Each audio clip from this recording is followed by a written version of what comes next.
Well, we're still outside the Diepkloof Community Hall where we've just seen the conclusion of the stakeholder engagement session between the Gauteng Provincial Government as well as community leaders and normal community members who came here to find out what this summit, the G20 Summit, will bring in for them. Is this something of their benefit? What is the provincial government doing at this point to ensure that at the conclusion of the Group 20 Summit, will they have anything sustainable left for them? We speak now to some community members who were actually present at the session to get their thoughts on what was presented here this morning. Thank you so much for your time.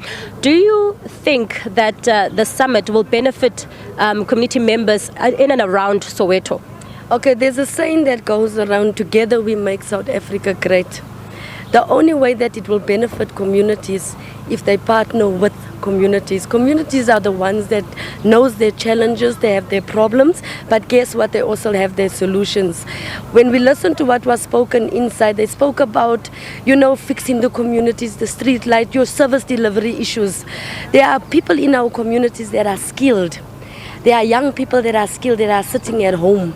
If they can partner, government, the G20 can partner with certain communities, your NGOs, your NPCs, find out what they are currently doing in the communities and then partner with them, and then it will be a success. Without the communities, the same infrastructure that they're going to be fixing, it will be the same infrastructure that the communities will destroy because they are not part of it.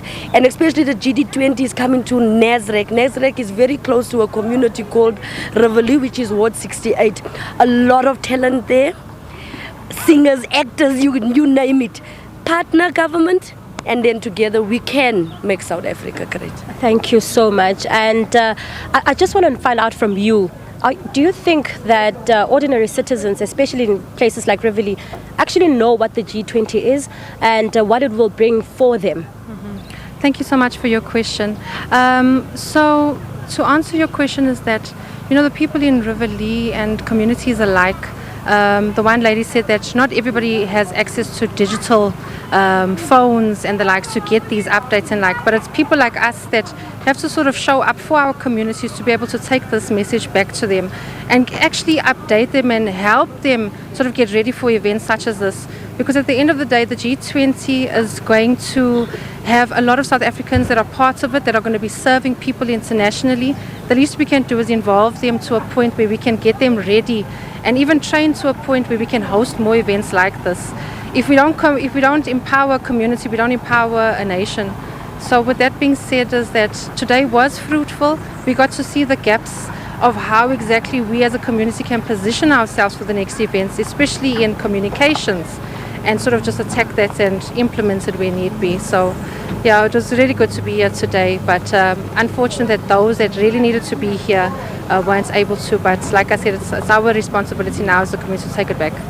Thank you. Thank you so much for your time. Well, there you have it. I'm quite dominant in this session here this afternoon, starting from the morning. Roughly about 2 hours the session took place, and what we're getting, the general consensus, are some of the issues, socio-economic issues that we do know exist in South Africa. Your issues of unemployment, the higher crime rate, infrastructural problems, including potholes, and your traffic lights, for example. So those are just some of the concerns raised by the residents here, and it's also quite disheartening for them to realize that the government can do things, and only when there are quite a number of events or when world leaders descend onto Joburg, like we just know, like we just heard them saying, that they believe that the government can do more, and they just plead with it to come together with them often to ensure that